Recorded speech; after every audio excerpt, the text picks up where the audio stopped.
Sen. Marcoleta, pumalit kay Kiko bilang Justice and Human Rights Chair. Formal nang inihalal si Senador Rodante Marcoleta bilang bagong chairperson ng Senate Committee on Justice and Human Rights, kapalit ni Senador Francis Kiko Pangilinan.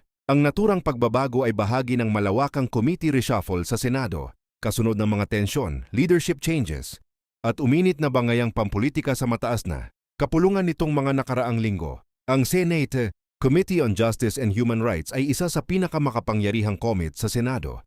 Dahil dito dinidinig ang mga sensitibong usapin kaugnay ng hustisya, constitutional issues, law enforcement, karapatang pantao, at mga high-profile investigations.